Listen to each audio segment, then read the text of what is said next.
ਦੋਸਤੋ ਪੰਜਾਬੀ ਟ੍ਰਿਬਿਊਨ ਦੇ ਰੋਜ਼ਾਨਾ ਪ੍ਰੋਗਰਾਮ ਵੇਲੇ ਦੀ ਗੱਲ ਵਿੱਚ ਤੁਹਾਡਾ ਸਵਾਗਤ ਹੈ। ਮੈਂ ਆਤਿਸ਼ ਗੁਪਤਾ ਤੁਹਾਡੇ ਸਾਹਮਣੇ ਹਾਜ਼ਰ ਹਾਂ ਤੇ ਅੱਜ ਅਸੀਂ ਗੱਲ ਕਰਾਂਗੇ ਕਿਸਾਨ ਅੰਦੋਲਨ ਕੀ ਸੁਪਰੀਮ ਕੋਰਟ ਬਣ ਸਕਦੀ ਹੈ ਸੰਕਟ ਮੋਚਨ ਅਤੇ ਦੇਸ਼ ਵਿੱਚ ਵਾਪਰ ਰਹੀਆਂ ਹੋਰਨਾਂ ਘਟਨਾਵਾਂ ਬਾਰੇ।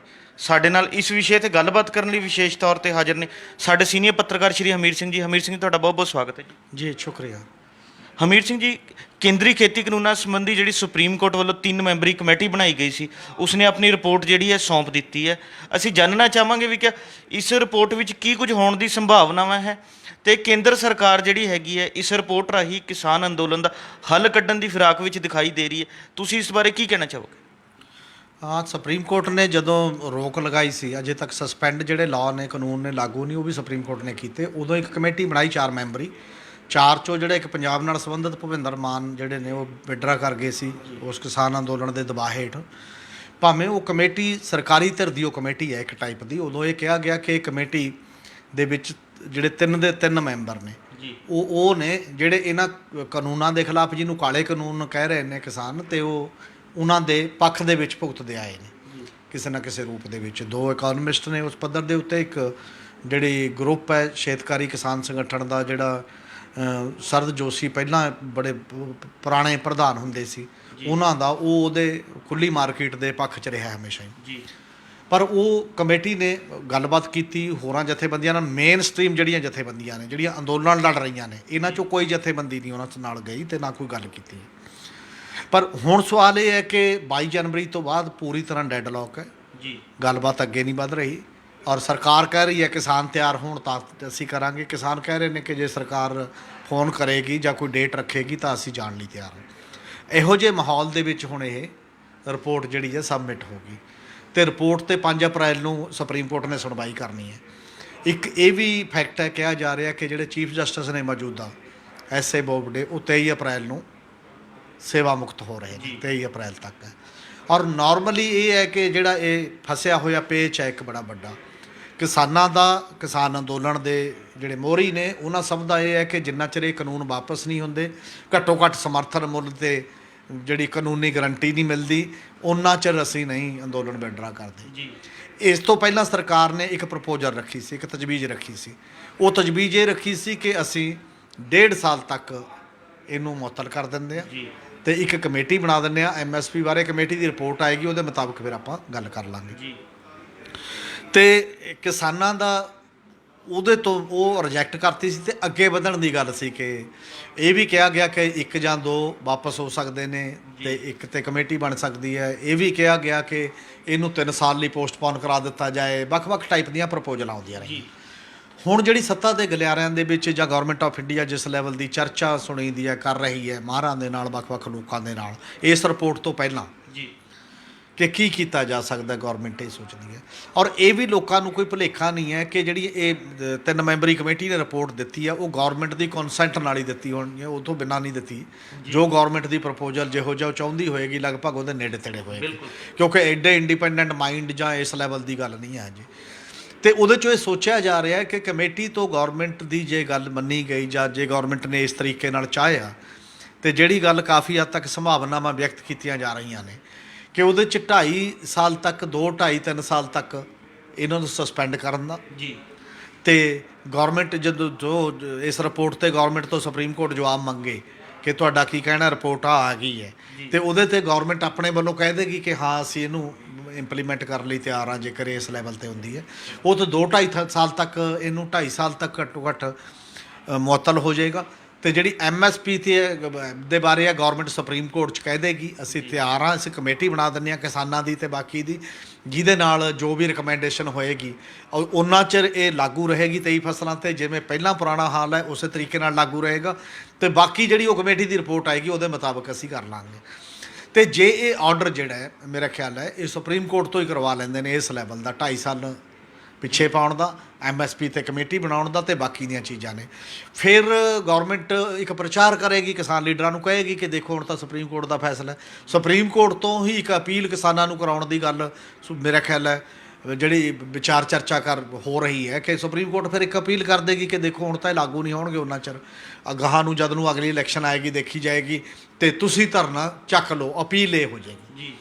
ਇਸ ਸਿਚੁਏਸ਼ਨ ਦੇ ਵਿੱਚ ਇਹ ਮਾਹੌਲ 'ਚ ਆ ਸਕਦਾ, ਉਹਦੇ 'ਤੇ ਕਿਸਾਨ ਲੀਡਰਾਂ ਨੂੰ ਰਣਨੀਤੀ ਬਣਾਉਣੀ ਪਏਗੀ। ਜੀ ਹੁਣ ਇਹ ਤੋਂ ਸੋਚਣਾ ਪਏਗਾ ਕਿ ਜੇ ਇਹੋ ਜਿਹੇ ਹਾਲਾਤ ਹੁੰਦੇ ਨੇ ਤਾਂ ਉਹਨਾਂ ਦਾ ਕੀ ਜਵਾਬ ਹੋਏਗਾ। ਜੇ ਇਹੋ ਜਿਹੇ ਹਾਲਾਤ ਹੁੰਦੇ ਨੇ ਤਾਂ ਉਹਨੂੰ ਸੰਘਰਸ਼ ਦੀ ਜਿੱਤ ਮੰਨਿਆ ਜਾਏਗਾ, ਜਾਂ ਉਹਨੂੰ ਸੰਘਰਸ਼ ਦੀ ਜਿੱਤ ਨਹੀਂ ਮੰਨਿਆ ਜਾਏਗਾ, ਜਾਂ ਫਿਰ ਉਹ ਆਪਣੇ ਵੱਲੋਂ ਕੀ ਪ੍ਰਤੀਕਿਰਿਆ ਦੇਣਗੇ।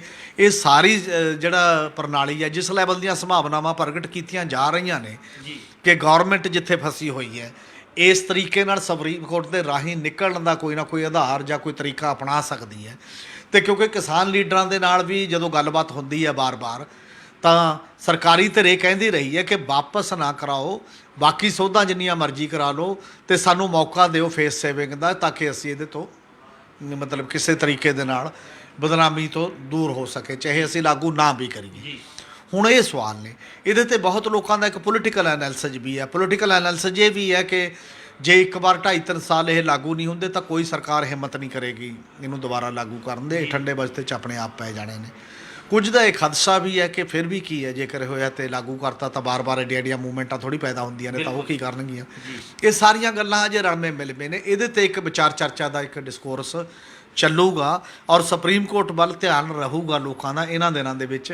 5 ਨੂੰ 5 ਤੋਂ ਬਾਅਦ ਕੋਈ ਹੋਰ ਪੇਸ਼ੀ ਪੈਗੀ ਜੋ ਵੀ, ਪਰ ਇਹ ਮੰਨਿਆ ਜਾ ਰਿਹਾ ਕਿ 23 ਅਪ੍ਰੈਲ ਤੱਕ ਸ਼ਾਇਦ ਸੁਪਰੀਮ ਕੋਰਟ, ਕਿਉਂਕਿ ਚੀਫ ਜਸਟਿਸ ਹੈ, ਉਹਨੇ ਕਮੇਟੀ ਬਣਾਈ ਹੈ, ਤਾਂ ਇਹਦੇ 'ਤੇ ਸੁਪਰੀਮ ਕੋਰਟ ਦਾ ਕੋਈ ਨਾ ਕੋਈ ਫੈਸਲਾ ਆਉਣ ਦੀਆਂ ਸੰਭਾਵਨਾਵਾਂ ਕਾਫੀ ਨੇ। ਜੀ ਹਮੀਰ ਸਿੰਘ ਜੀ, ਕੇਂਦਰੀ ਖੇਤੀ ਕਾਨੂੰਨਾਂ ਖਿਲਾਫ ਦਿੱਲੀ ਦੀ ਬਰੂਹਾਂ 'ਤੇ ਜਿਹੜਾ ਸੰਘਰਸ਼ ਚੱਲ ਰਿਹਾ, ਉਹਨੂੰ 4 ਮਹੀਨੇ ਤੋਂ ਵੱਧ ਦਾ ਸਮਾਂ ਬੀਤ ਚੁੱਕਿਆ, ਅਤੇ ਸੰਯੁਕਤ ਕਿਸਾਨ ਮੋਰਚੇ ਵੱਲੋਂ ਜਿੱਥੇ ਇਸ ਸੰਘਰਸ਼ ਦੌਰਾਨ ਸਾਰੇ ਤੀਜ ਤਿਉਹਾਰ ਉੱਥੇ ਦਿੱਲੀ ਦੀ ਬਰੂਹਾਂ 'ਤੇ ਮਨਾਏ ਨੇ, ਉਸ ਤੋਂ ਇਲਾਵਾ ਦੇਸ਼ ਭਰ ਦੇ ਵਿੱਚ ਵੱਖ-ਵੱਖ ਸਮੇਂ 'ਤੇ ਕਦੇ ਚੱਕਾ ਜਾਮ, ਕਦੇ ਰੇਲ ਪਟਰੀਆਂ ਰੋਕੀਆਂ, ਇਸ ਤਰ੍ਹਾਂ ਦੇ ਜਿਹੜੇ ਹੈ ਰੋਸ ਪ੍ਰਦਰਸ਼ਨ ਵੀ ਕੀਤੇ ਗਏ ਨੇ। ਅਤੇ ਹੁਣ ਸੰਯੁਕਤ ਕਿਸਾਨ ਮੋਰਚੇ ਨੇ ਜਿਹੜਾ ਹੈਗਾ ਸੰਸਦ ਵੱਲ ਮਾਰਚ ਕਰਨ ਦਾ ਐਲਾਨ ਕਰ ਦਿੱਤਾ।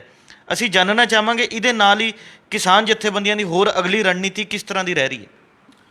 ਹਾਂ ਬਿਲਕੁਲ, ਕਿਉਂਕਿ ਕਾਫੀ ਲੰਮਾ ਚੱਲ ਗਿਆ ਦੌਰ ਜਿਹੜਾ ਹੈ, ਔਰ ਪੰਜਾਬ ਤੋਂ ਸ਼ੁਰੂ ਹੋਏ ਨੂੰ 6 ਮਹੀਨੇ ਹੋ ਚੁੱਕੇ ਨੇ ਅੰਦੋਲਨ ਨੂੰ, 6 ਮਹੀਨੇ ਕ੍ਰਾਸ ਕਰ ਗਏ, 4 ਮਹੀਨੇ ਦਿੱਲੀ ਦੀਆਂ ਬਰੂਹਾਂ 'ਤੇ ਕ੍ਰਾਸ ਕਰ ਗਏ। ਅਤੇ ਹੁਣ ਅੰਦੋਲਨ ਦਾ ਵਿਸਤਾਰ ਵੱਖ-ਵੱਖ ਸੂਬਿਆਂ ਦੇ ਵਿੱਚ ਮਹਾਂ ਪੰਚਾਇਤਾਂ ਦੇ ਰਾਹੀਂ ਹੋ ਰਿਹਾ, ਵੱਖ-ਵੱਖ ਜਗ੍ਹਾ ਵੀ ਹੋ ਰਿਹਾ, ਔਰ ਉਹ ਸਾਰੇ ਦੇ ਵਿੱਚ ਹੀ ਇੱਕ ਦਬਾਅ ਵੀ ਜਥੇਬੰਦੀਆਂ 'ਤੇ ਲਗਾਤਾਰ ਪੈ ਰਿਹਾ ਕਿ ਕੋਈ ਸਖਤ ਕਾਰਵਾਈ ਕਰੋ, ਸਖਤ ਐਕਸ਼ਨ ਕਰੋ। ਸਰਕਾਰ ਸੁਣ ਨਹੀਂ ਰਹੀ। ਹਾਲਾਂਕਿ ਸਰਕਾਰ ਨੂੰ ਵੀ ਇਹ ਪ੍ਰੋਬਲਮ ਆ ਰਹੀ ਹੈ ਕਿ ਜਦੋਂ ਉੱਥੇ ਬੈਠਿਆਂ ਦਾ ਵੀ ਜਿਹੜਾ ਦਬਦਬਾ ਹੈ, ਉਹ ਐ ਨਹੀਂ ਹੈ ਕਿ ਦਬਦਬਾ ਨਹੀਂ ਸਰਕਾਰ 'ਤੇ, ਜਾਂ ਦਬਾਅ ਪੈ ਨਹੀਂ ਰਿਹਾ ਸਰਕਾਰ 'ਤੇ, ਸਰਕਾਰ ਨੂੰ ਵੀ ਉਹ ਸੋਚਣਾ। ਪਰ ਫਿਰ ਵੀ ਕਈ ਵਾਰ ਇਹ ਹੁੰਦਾ ਕਿ ਕੋਈ ਇਹੋ ਜਿਹਾ ਐਕਸ਼ਨ ਹੋਵੇ ਜਿਹਦੇ 'ਤੇ ਸਰਕਾਰ ਹੋਰ ਦਬਾਅ 'ਚ ਆਵੇ। ਉਹਦੇ ਨਾਲ ਹੀ ਕਈ ਪ੍ਰੋਗਰਾਮ ਉਲੀਕੇ ਨੇ ਸੰਯੁਕਤ ਕਿਸਾਨ ਮੋਰਚਾ ਨੇ, ਅਲੱਗ-ਅਲੱਗ ਤਰ੍ਹਾਂ ਦੇ। ਇੱਕ ਪ੍ਰੋਗਰਾਮ ਤਾਂ ਇਹ ਵੀ ਇੱਕ ਉਹਦਾ ਹਿੱਸਾ ਹੀ ਹੈ ਕਿ ਜਿਹੜਾ ਇੱਥੇ ਵਿਵਾਦ ਚੱਲਿਆ ਅਤੇ ਉਹ ਵਿਵਾਦ ਨੂੰ ਕਿਵੇਂ ਘਟਾਇਆ ਜਾਵੇ, ਅਤੇ ਕਿਸ ਤਰੀਕੇ ਦੇ ਨਾਲ ਇੱਕ ਸਾਂਝਾ ਮੈਸੇਜ ਦਿੱਤਾ ਜਾਏ ਕਿ ਹਾਂ ਪੰਜਾਬ ਪੂਰੀ ਤਰ੍ਹਾਂ ਇਕਮੁੱਠ ਹੋ ਕੇ ਲੜਾਈ ਲੜ ਰਿਹਾ। ਦੂਜੀ ਗੱਲ ਇਹ ਹੈ ਕਿ 5 ਅਪ੍ਰੈਲ ਨੂੰ ਉਹਨਾਂ ਨੇ ਇੱਕ ਸੱਦਾ ਦਿੱਤਾ ਹੈ ਇਸੇ ਤਰੀਕੇ ਦੇ ਨਾਲ ਕਿ ਜਿਹੜੀ KMP ਰੋਡ ਹੈ ਉਹਨੂੰ 24 ਘੰਟੇ ਦੇ ਲਈ ਰੋਕਿਆ ਜਾਵੇ। ਪਹਿਲਾਂ 6 ਘੰਟੇ ਲਈ ਰੋਕਿਆ ਸੀ ਇੱਕ ਦਿਨ, ਅਤੇ ਉਹ ਸਾਰੀ ਦੀ ਸਾਰੀ ਲਈ 24 ਘੰਟੇ ਦੇ ਲਈ ਰੋਕਿਆ ਜਾਵੇ, ਤਾਂ ਕਿ ਇੱਕ ਪੂਰਾ ਇੱਕ ਮੈਸੇਜ ਜਾਏ ਕਿ ਕਿਸਾਨ ਅੰਦੋਲਨ ਜਿਹੜਾ ਤੁਸੀਂ ਇਹ ਕਹਿ ਰਹੇ ਹੋ ਨਾ ਕਿ ਉਹ ਕਮਜ਼ੋਰ ਹੋ ਗਿਆ ਜਾਂ ਬਾਕੀ ਹੈ, ਅਤੇ ਉਸ ਲੈਵਲ 'ਤੇ ਮੌਸਮ ਚਲਾ ਜਾਏ। ਔਰ ਵੈਸੇ ਵੀ ਜਿਹੜੇ ਇਹਨਾਂ ਰਾਜਾਂ 'ਚ ਤਾਂ ਦਿਖਾਈ ਦੇ ਰਿਹਾ, ਚਾਹੇ ਉਹ ਅਬੋਹਰ ਦੀ ਘਟਨਾ ਹੋਵੇ, ਚਾਹੇ ਅੱਜ ਦੁਸ਼ਯੰਤ ਚੌਟਾਲਾ ਦਾ ਹੈਲੀਕਾਪਟਰ ਨਹੀਂ ਉਤਰਨ ਦਿੱਤਾ, ਅਤੇ ਅੱਜ ਬਾਰ-ਬਾਰ ਕਿਸਾਨ ਸਭ ਨੂੰ ਮਜਬੂਰ ਕਰ ਰਹੇ ਨੇ, ਸਰਕਾਰੀ ਧਿਰਾਂ ਨੂੰ ਜਾਂ BJP ਨੂੰ, ਕਿ ਤੁਸੀਂ ਮਤਲਬ ਸਾਡਾ ਅੰਦੋਲਨ ਕੋਈ ਇਹ ਨਹੀਂ ਹੈ ਕਿ ਉਹ ਕਮਜ਼ੋਰ ਹੋਇਆ, ਤੁਹਾਡੇ ਖਿਲਾਫ ਉਸੇ ਤਰ੍ਹਾਂ ਲੋਕਾਂ ਦਾ ਜਜ਼ਬਾ ਜਾਰੀ ਹੈ।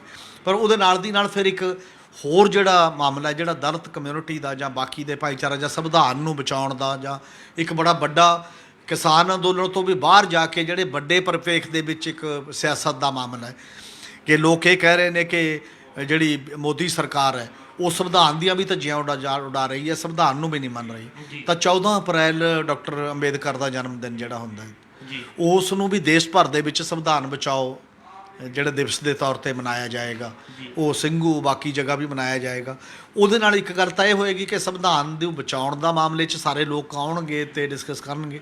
ਦੂਜਾ ਇਹ ਵੀ ਹੋਏਗਾ ਕਿ ਜਿਹੜਾ ਦਲਿਤ ਭਾਈਚਾਰਾ ਹੈ, ਮਜ਼ਦੂਰ ਭਾਈਚਾਰਾ ਹੈ, ਜਿਹੜੇ ਨੂੰ ਅੰਦੋਲਨ ਦੇ ਵਿੱਚ ਹੋਰ ਸਰਗਰਮ ਰੂਪ ਦੇ ਵਿੱਚ ਲਿਆਉਣ ਦਾ ਸਵਾਲ ਹੈ, ਉਹਦੀ ਗੱਲ ਵੀ ਹੋਏਗੀ, ਉਸ ਨੂੰ ਨਾਲ ਲੈਣ ਦਾ ਸਵਾਲ ਵੀ ਹੋਏਗਾ। ਅਤੇ ਇਹਦੇ ਨਾਲ ਹੀ ਇੱਕ ਬੜਾ ਵੱਡਾ ਫੈਸਲਾ, ਜਿਹੜਾ ਫੈਸਲਾ 26 ਜਨਵਰੀ ਦੇ ਮੌਕੇ ਹੀ ਕੀਤਾ ਗਿਆ ਸੀ, 26 ਜਨਵਰੀ ਤੋਂ ਬਲਕਿ ਪਹਿਲਾਂ ਕੀਤਾ ਗਿਆ ਸੀ, ਕਿ ਜੇਕਰ ਸਰਕਾਰ ਨਹੀਂ ਮੰਨਦੀ ਤਾਂ ਇੱਕ ਪਾਰਲੀਮੈਂਟ ਵੱਲ ਨੂੰ ਮਾਰਚ ਕੀਤਾ ਜਾਏਗਾ। ਇਹ ਸੰਯੁਕਤ ਮੋਰਚੇ ਦਾ ਸੀਗਾ ਜੀ। ਤੇ 26 ਜਨਵਰੀ ਨੂੰ ਉਹ ਗੜਬੜ ਹੋਣ ਦੇ ਕਰਕੇ, ਲਾਲ ਕਿਲੇ ਵੱਲ ਬੰਦੇ ਜਾਣ ਕਰਕੇ ਤੇ ਇੱਕ ਇਹੋ ਜਿਹਾ ਵਰਤਾਂਤ ਸਿਰਜਣ ਦੇ ਕਰਕੇ ਕਿ ਤਿਰੰਗੇ ਨੂੰ ਨੁਕਸਾਨ ਹੋ ਗਿਆ, ਫਲਾਨਾ ਹੋ ਗਿਆ, ਤਾਂ ਜਿੱਥੇ ਉਹਨਾਂ ਨੇ ਇਹ ਟਰੈਕਟਰ ਜਿਹੜੇ ਪਰੇਡ ਗਰਾਊਂਡ ਦੇ ਵਿੱਚ ਸੀ ਉਹ ਵਾਪਸ ਲੈ ਲਿਆ ਸੀ ਤੇ ਉੱਥੇ ਨਾਲ ਦੀ ਨਾਲ ਉਹ ਜਿਹੜਾ ਪਾਰਲੀਮੈਂਟ ਵੱਲ ਪੈਦਲ ਚੱਲਣ ਦਾ ਜਿਹੜਾ ਸੀ ਉਹ ਵੀ ਵਾਪਸ ਲੈ ਲਿਆ ਸੀ। ਜੀ।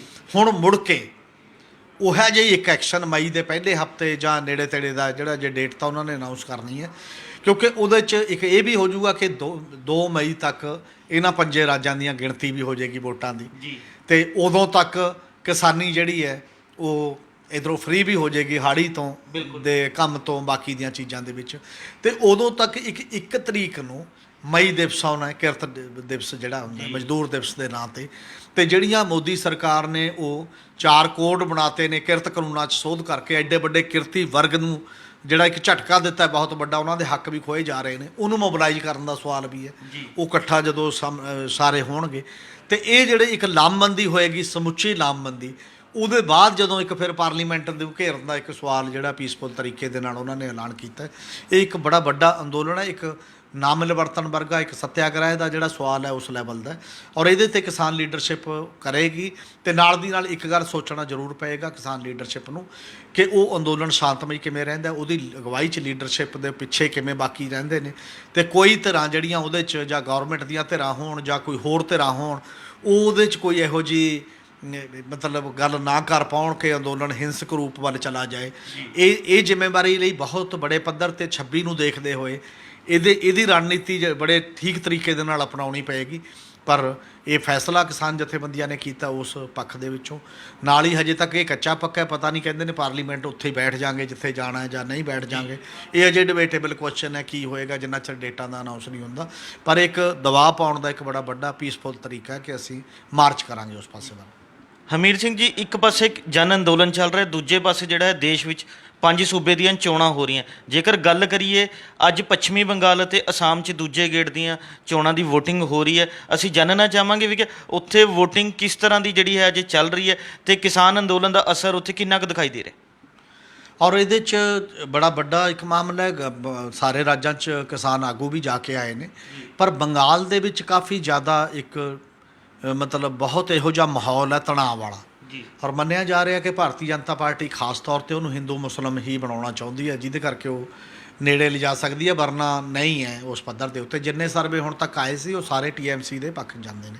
ਪਰ ਅੱਜ ਸਵੇਰ ਤੋਂ ਜਿਹੜੀ VOTING ਹੋ ਰਹੀ ਹੈ, ਜਿਹੜਾ ਪ੍ਰਚਾਰ ਇਹ ਹੋਇਆ ਕਿ BJP ਜਿਹੜਾ ਲਗਭਗ 30-32 ਸ਼ਿਕਾਇਤਾਂ ਕੀਤੀਆਂ ਨੇ TMC ਨੇ ਇਲੈਕਸ਼ਨ ਕਮਿਸ਼ਨ ਦੇ ਕੋਲੇ ਕਿ ਆਹ ਬੂਥਾਂ 'ਤੇ EVMs ਨੂੰ ਜਿਹੜੀ ਛੇੜਛਾੜ ਕਰਨ ਦੀ ਭਾਰਤੀ ਜਨਤਾ ਪਾਰਟੀ ਦੇ ਬੰਦਿਆਂ ਵੱਲੋਂ ਕੋਸ਼ਿਸ਼ ਕੀਤੀ ਗਈ ਹੈ। ਤੇ ਮਮਤਾ ਬੈਨਰਜੀ ਪਹਿਲਾਂ ਦੁਪਹਿਰ ਤੱਕ ਆਪਣੇ ਘਰ ਸੀ ਤੇ ਉਹਨਾਂ ਨੂੰ ਵੀ ਜਾਣਾ ਪਿਆ ਉੱਥੇ ਆਪਣੇ ਪੋਲਿੰਗ ਬੂਥਾਂ 'ਤੇ ਜਿੱਥੋਂ ਸ਼ਿਕਾਇਤਾਂ ਆਉਂਦੀਆਂ ਸੀ ਉਸ ਪੱਧਰ ਦੇ ਉੱਤੇ। ਔਰ ਇਹ ਜਿਹੜਾ ਇੱਕ ਤਰੀਕਾ, ਔਰ ਟਕਰਾਅ ਵੀ ਹੋਇਆ ਪੋਲਿੰਗ ਬੂਥ 'ਤੇ BJP ਔਰ TMC ਦੇ ਵਰਕਰਾਂ ਦੇ ਵਿੱਚ ਆਪਸ ਦੇ ਵਿੱਚ। ਅਜੇ ਹੋਰ 6 ਪੜਾਅ ਰਹਿੰਦੇ ਨੇ, ਮਤਲਬ 8 ਪੜਾਅ ਨੇ। ਦੂਜਾ ਪੜਾਅ ਅੱਜ 30 ਸੀਟਾਂ ਦਾ ਹੋਇਆ। ਨੰਦੀਗ੍ਰਾਮ ਜਿੱਥੇ ਮਮਤਾ ਬੈਨਰਜੀ ਆਪ ਇਲੈਕਸ਼ਨ ਲੜ ਰਹੀ ਹੈ ਉਹਦੇ 'ਤੇ ਵੀ VOTING ਅੱਜ ਹੋ ਰਹੀ ਹੈ। ਇਹ ਕਾਫੀ ਗੰਭੀਰ ਸਿਚੁਏਸ਼ਨ ਹੈ। ਔਰ ਇਹ ਵੀ ਕਿਹਾ ਜਾ ਰਿਹਾ ਕਿ ਅੱਜ ਤੱਕ ਕਿਸੇ ਅਸੈਂਬਲੀ ਦੇ ਮਾਮਲੇ ਦੇ ਵਿੱਚ ਇੰਨੀ ਤਾਕਤ ਭਾਰਤੀ ਜਨਤਾ ਪਾਰਟੀ ਜਾਂ ਸਰਕਾਰ ਜਾਂ ਉਸ ਪੱਖ ਨੇ ਕਦੇ ਝੋਕੀ ਦਿਖਾਈ ਨਹੀਂ ਦਿੱਤੀ ਜਿੰਨੀ ਬੰਗਾਲ ਦੇ ਵਿੱਚ ਝੋਕੀ ਜਾ ਰਹੀ ਹੈ, ਔਰ ਆਰ ਪਾਰ ਦੀ ਕਰਕੇ। ਔਰ ਇਹਦੇ 'ਚ ਇਹ ਹੁੰਦਾ ਕਿ ਫਿਰ ਉਹ ਫੇਅਰ ਇਲੈਕਸ਼ਨ ਹੋਏਗੀ ਨਹੀਂ ਹੋਏਗੀ, ਇਲੈਕਸ਼ਨ ਕਮਿਸ਼ਨ 'ਤੇ ਵੀ ਦੋਸ਼ ਲੱਗ ਰਹੇ ਨੇ, ਬਾਕੀ ਚੀਜ਼ਾਂ ਵੀ ਨੇ। ਇਹ ਸਾਰੇ ਮਾਹੌਲ 'ਚ ਚੋਣਾਂ ਹੋ ਰਹੀਆਂ ਨੇ, ਔਰ ਚੋਣਾਂ ਦਾ ਨਤੀਜਾ ਕੀ ਹੋਏਗਾ ਇਹ ਅਲੱਗ ਸਵਾਲ ਹੈ। ਪਰ ਇੱਕ ਵਾਰ ਜਿਹੜਾ ਤਣਾਅਪੂਰਨ ਮਾਹੌਲ ਹੈ ਉਹ ਜ਼ਰੂਰ ਜਮਹੂਰੀਅਤ 'ਤੇ ਸਵਾਲ ਉਠਾ ਰਿਹਾ ਕਿ ਜੇ ਇੱਕ ਗੇਮ ਹੈ, ਇੱਕ ਮੈਚ ਖੇਡ ਰਹੇ ਹੋ ਤੇ ਮੈਚ ਦੀ ਤਰ੍ਹਾਂ ਖੇਡੋ, ਤੇ ਉਹਨੂੰ ਇੰਨਾ ਤਣਾਅ ਯੁਕਤ ਕਿਉਂ ਬਣਾਇਆ ਜਾ ਰਿਹਾ। ਹਮੀਰ ਸਿੰਘ ਜੀ, ਇੱਕ ਵੱਡਾ ਸਵਾਲ ਇਹ ਵੀ ਖੜਾ ਹੋ ਰਿਹਾ ਹੈ ਕਿ ਕੱਲ੍ਹ ਜਿਹੜਾ ਹੈਗਾ ਮਮਤਾ ਬੈਨਰਜੀ ਨੇ ਸੋਨੀਆ ਗਾਂਧੀ ਸਣੇ ਜਿਹੜਾ ਹੈਗਾ ਹੋਰ ਨਾ ਗੈਰ ਭਾਜਪਾਈ ਆਗੂਆਂ ਨੂੰ ਚਿੱਠੀਆਂ ਲਿਖੀਆਂ, ਜਿਹਦੇ ਵਿੱਚ ਭਾਜਪਾ ਦੇ ਜਿਹੜਾ ਹੈਗਾ ਲੋਕਤੰਤਰ 'ਤੇ ਹਮਲੇ ਦੇ ਦੋਸ਼ ਲਾਏ ਨੇ ਤੇ ਲੋਕਤੰਤਰ ਨੂੰ ਬਚਾਉਣ ਦੀਆਂ ਜਿਹੜੀਆਂ ਗੱਲਾਂ ਕਰੀਆਂ ਨੇ। ਇਸ ਨੂੰ ਤੁਸੀਂ ਕਿਵੇਂ ਦੇਖੋ? ਹਾਂ, ਬਿਲਕੁਲ। ਉਹ ਪਹਿਲਾਂ ਤੋਂ ਹੀ ਵੈਸੇ ਤਾਂ ਇੱਕ ਇਹ ਬਿਰਤਾਂਤ ਚੱਲ ਰਿਹਾ ਬੜੇ ਲੰਮੇ ਸਮੇਂ ਤੋਂ ਕਿ BJP ਕੀ ਕਰ ਰਹੀ ਹੈ ਜਾਂ BJP ਦੀ ਜਿਹੜੀ NDA ਗਵਰਨਮੈਂਟ ਕੀ ਕਰ ਰਹੀ ਹੈ। ਉਹ NDA ਗਵਰਨਮੈਂਟ ਕਰ ਰਹੀ ਹੈ ਕਿ ਰਾਜਾਂ ਦੇ ਅਧਿਕਾਰ ਲਗਾਤਾਰ ਘਟਾਉਂਦੀ ਜਾ ਰਹੀ ਹੈ। ਔਰ ਜੇ ਕੋਈ ਦੂਜੀਆਂ ਪਾਰਟੀਆਂ ਦੇ ਪੋਲੀਟੀਕਲ ਲੀਡਰਸ਼ਿਪ ਕਦੇ ਕੋਈ ਉਹਦਾ ਵਿਰੋਧ ਕਰਦੀ ਹੈ ਤਾਂ ਉਹਦੇ ਖਿਲਾਫ ਏਜੰਸੀਆਂ ਦੀ ਵਰਤੋਂ ਕੀਤੀ ਜਾ ਰਹੀ ਹੈ, ਚਾਹੇ ਉਹ ਈਡੀ ਹੋਵੇ, ਸੀਬੀਆਈ ਹੋਵੇ, ਕੋਈ ਵੀ ਏਜੰਸੀਆਂ ਹੋਣ, ਤੇ ਉਹਨਾਂ ਨੂੰ ਧਮਕਾਇਆ ਜਾ ਰਿਹਾ, ਡਰਾਇਆ ਜਾ ਰਿਹਾ। ਇਸੇ ਦੇ ਵਿੱਚ ਜਦੋਂ ਜੰਮੂ ਕਸ਼ਮੀਰ ਦੀ 370 ਧਾਰਾ ਤੋੜ ਕੇ ਤੇ ਉਹਨੂੰ ਕੇਂਦਰ ਸ਼ਾਸਤ ਪ੍ਰਦੇਸ਼ 'ਚ ਬਦਲਤਾ, ਤਾਂ ਸੰਵਿਧਾਨਕ ਮਾਹਰ ਇਹ ਕਹਿੰਦੇ ਨੇ ਕਿ ਇੱਕ ਰਸਤਾ ਬਣਾ ਲਿਆ ਗੌਰਮੈਂਟ ਨੇ। ਜੰਮੂ ਕਸ਼ਮੀਰ ਤੋੜਤਾ, ਇਹਦਾ ਮਤਲਬ ਕੱਲ੍ਹ ਨੂੰ ਕਿਸੇ ਵੀ ਸੂਬੇ ਦੀ ਰੁਤਬਾ ਘਟਾਈ ਹੋ ਸਕਦੀ ਹੈ। ਇਦੋਂ ਪਹਿਲਾਂ ਸੰਵਿਧਾਨਕ ਤੌਰ 'ਤੇ ਇਹ ਮੰਨਿਆ ਜਾ ਰਿਹਾ ਕਿ ਕੇਂਦਰ ਸਰਕਾਰ ਕੋਲ ਕੋਈ ਇਹੋ ਜਿਹਾ ਹੱਕ ਨਹੀਂ। ਮਤਲਬ ਦੋ ਰਾਜਾਂ ਨੂੰ ਇਕੱਠੇ ਹੋਣਾ, ਇੱਕ ਰਾਜ 'ਚੋਂ ਦੋ ਬਣਨੇ ਨੇ, ਜਾਂ ਕੋਈ ਇੱਕ ਹਿੱਸਾ ਥੋੜ੍ਹਾ ਬਹੁਤ ਇੱਧਰ ਦੂਜੇ ਰਾਜ ਨਾਲ ਮਿਲਣਾ ਹੈ, ਇਹਦੇ ਲਈ ਤਾਂ ਪਾਰਲੀਮੈਂਟ ਦੇ ਵਿੱਚ ਜਾਂ ਅਸੈਂਬਲੀਆਂ ਦੇ ਵਿੱਚੋਂ ਪ੍ਰਪੋਜ਼ਲ ਪਾ ਕੇ ਉਹਨਾਂ ਦੀ ਸਹਿਮਤੀ ਨਾਲ ਇਹ ਚੀਜ਼ਾਂ ਸੰਭਵ ਨੇ। ਪਰ ਕਿਸੇ ਰਾਜ ਦਾ ਰੁਤਬਾ ਹੀ ਘਟ ਜਾਏਗਾ, ਘਟਾ ਦਿੱਤਾ ਜਾਏ, ਕਿਸੇ ਨੂੰ ਰੁਤਬਾ ਵਧਾਉਣਾ ਉਹ ਤਾਂ ਕੇਂਦਰ ਸਰਕਾਰ ਦਾ ਹੱਕ ਸੀ। ਘਟਾ ਦੇਣ ਦਾ ਜਿਹੜਾ ਸਵਾਲ ਹੈ ਇਹ ਨਹੀਂ ਸੀ। ਇਹ ਜੰਮੂ ਕਸ਼ਮੀਰ ਤੋਂ ਸ਼ੁਰੂ ਹੋਇਆ, ਉਦੋਂ ਨਹੀਂ ਬੋਲੀਆਂ ਪੋਲੀਟੀਕਲ ਪਾਰਟੀਆਂ, ਚਾਹੇ ਉਹ ਅਕਾਲੀ ਦਲ ਹੈ, ਆਪ ਹੈ, ਵੱਖ-ਵੱਖ ਪਾਰਟੀਆਂ ਨੇ, ਈਵਨ ਕਾਂਗਰਸ ਦਾ ਵੀ ਮਿਲਗੋਬਾ ਜਾ ਰਿਹਾ, ਤੇ ਉਹਨੇ ਅੱਗੇ ਇੱਕ ਰਸਤਾ ਖੋਲ੍ਹਤਾ। ਹੁਣ ਬਾਕੀ ਸਟੇਟਾਂ ਡਰਨ ਲੱਗ ਗਈਆਂ, ਤੇ ਉਹਦੇ ਨਾਲ ਹੀ ਇੱਕ ਕੰਟੀਨਿਊਟੀ ਦੇ ਵਿੱਚ ਆ ਗਿਆ। ਦਿੱਲੀ ਦੇ ਲੈਫਟੀਨੈਂਟ ਗਵਰਨਰ ਨੂੰ ਦੇ ਪੱਖ ਦੇ ਵਿੱਚ ਪਾਵਰ ਉਹਦੇ ਕੋਲ ਰਹੇਗੀ, ਇਹ ਰਾਜ ਸਭਾ ਤੇ ਲੋਕ ਸਭਾ ਦੇ ਵਿੱਚੋਂ ਬਿੱਲ ਪਾਸ ਹੋ ਜਾਣਾ। ਤੇ ਇਹ ਸਾਰੇ ਨੂੰ ਧਿਆਨ ਦੇ ਵਿੱਚ ਰੱਖ ਕੇ ਮਮਤਾ ਬੈਨਰਜੀ ਦੀ ਚਿੱਠੀ ਹੈ ਕਿ ਜਿਸ ਤਰੀਕੇ ਦੇ ਨਾਲ ਸਹਿਕਾਰੀ ਸੰਘਵਾਦ ਦੀ ਗੱਲ ਕਰਦੇ ਸੀ ਉਹਦਾ ਗਲਾ ਘੁੱਟਿਆ ਜਾ ਰਿਹਾ, ਜਿਸ ਤਰੀਕੇ ਦੇ ਨਾਲ ਸੰਵਿਧਾਨ ਦੀਆਂ ਧੱਜੀਆਂ ਉਡਾਈਆਂ ਜਾ ਰਹੀਆਂ ਨੇ, ਇਹ ਕਿਸੇ ਇੱਕ ਪਾਰਟੀ ਜਾਂ ਇੱਕ ਗਰੁੱਪ ਦੀ ਜਾਂ ਇੱਕ ਲੀਡਰ ਦੇ ਬਸ ਦੀ ਗੱਲ ਨਹੀਂ। ਇਹ ਬੜਾ ਵੱਡਾ ਹਮਲਾ ਸੰਵਿਧਾਨ ਦੇ ਉੱਤੇ, ਡੈਮੋਕ੍ਰੇਸੀ ਤੇ ਬਾਕੀ ਸਮੁੱਚੀਆਂ ਉਹਨਾਂ ਧਿਰਾਂ ਨੂੰ ਜਿਹੜੀਆਂ ਇਸ ਦੇਸ਼ 'ਚ ਫੈਡਰਲਿਜ਼ਮ ਚਾਹੁੰਦੀਆਂ ਨੇ, ਜਿਹੜੀਆਂ ਇਸ ਸੰਵਿਧਾਨ ਨੂੰ ਬਚਾਉਣ ਦਾ ਚਾਹੁੰਦੀਆਂ ਨੇ, ਜਿਹੜੀਆਂ ਲੋਕਾਂ ਦੇ ਅਧਿਕਾਰਾਂ ਦੇ ਪੱਖ ਵਿੱਚ ਖੜਨ ਦੀ ਗੱਲ ਕਰਦੀਆਂ ਨੇ, ਉਹਨਾਂ ਨੂੰ ਮਿਲ ਕੇ ਲੜਾਈ ਲੜਨੀ ਪਏਗੀ। ਔਰ ਮੈਨੂੰ ਲੱਗਦਾ ਕਿ ਇੱਕ ਬੜਾ ਸੁਹਿਰਦ ਤੇ ਬੜਾ ਮਹੱਤਵਪੂਰਨ ਚਿੱਠੀ ਹੈ, ਤੇ ਇਹਦੇ 'ਤੇ ਸੁਹਿਰਦਤਾ ਨਾਲ ਵਿਚਾਰ ਕਰਨ ਦੀ ਲੋੜ ਹੈ। ਔਰ ਜੇ ਬੰਗਾਲ ਦੀਆਂ ਚੋਣਾਂ 'ਚ ਮਮਤਾ ਬੈਨਰਜੀ ਜਿੱਤ ਜਾਂਦੀ ਹੈ ਤਾਂ ਉਹ ਦੇਸ਼ ਦੇ ਵਿੱਚ ਜਿਹੜੀ ਇੱਕ ਫੈਡਰਲਿਜ਼ਮ ਦੀ ਲੜਾਈ ਹੈ, ਜਿਹੜੀ ਸੰਵਿਧਾਨ ਬਚਾਉਣ ਦੀ ਲੜਾਈ ਹੈ, ਜਿਹੜੀ ਇਸ ਕਿਸਮ ਦੀ ਲੜਾਈ ਹੈ, ਮੈਨੂੰ ਲੱਗਦਾ ਕਿ ਉਹ ਮੇਨ ਪਲੇਅਰ ਦੇ ਤੌਰ 'ਤੇ ਉੱਭਰ ਸਕਦੀ ਹੈ, ਸਾਂਝੇ ਪਲੇਅਰ। ਜਿਸ ਢੰਗ ਨਾਲ ਬੇਬਾਕੀ ਨਾਲ ਉਸ ਚੀਫ ਮਿਨਿਸਟਰ ਦੇ ਤੌਰ 'ਤੇ ਉਹਨਾਂ ਨੇ ਲੜਾਈ ਲੜੀ ਹੈ, ਸ਼ਾਇਦ ਦੇਸ਼ ਦੇ ਵਿੱਚ ਬਾਕੀ ਚੀਫ ਮਿਨਿਸਟਰਾਂ ਨੇ ਉਵੇਂ ਨਹੀਂ ਲੜੀ। ਤਾਂ ਇਹ ਇੱਕ ਪਹਿਲ ਕਦਮੀ ਹੈ ਉਹਦੀ, ਸ਼ਾਇਦ ਨੈਸ਼ਨਲ ਪੋਲੀਟਿਕਸ ਦੇ ਵਿੱਚ ਵੀ ਉਸ ਪਾਸੇ ਵੱਲ ਅੱਗੇ ਸੋਚਣ ਦੀ। ਔਰ ਮੈਨੂੰ ਲੱਗਦਾ ਕਿ ਸਾਰੀਆਂ ਇਹਨਾਂ ਪਾਰਟੀਆਂ ਨੂੰ ਉਹਦਾ ਵੈਲਕਮ ਕਰਨਾ ਚਾਹੀਦਾ ਔਰ ਜਵਾਬ ਦੇਣਾ ਚਾਹੀਦਾ। ਇਹ ਸਨ ਸਾਡੇ ਸੀਨੀਅਰ ਪੱਤਰਕਾਰ ਸ਼੍ਰੀ ਹਮੀਰ ਸਿੰਘ ਜੀ, ਜਿਨ੍ਹਾਂ ਨੇ ਆਪਣੇ ਵਡਮੁੱਲੇ ਵਿਚਾਰ ਸਾਡੇ ਨਾਲ ਸਾਂਝੇ ਕੀਤੇ। ਕੱਲ੍ਹ ਨੂੰ ਇਸੇ ਸਮੇਂ ਇੱਕ ਨਵੇਂ ਮੁੱਦੇ ਦੇ ਨਾਲ ਫਿਰ ਮਿਲਾਂਗੇ ਪ੍ਰੋਗਰਾਮ ਵੇਲੇ ਦੀ ਗੱਲ ਵਿੱਚ। ਧੰਨਵਾਦ।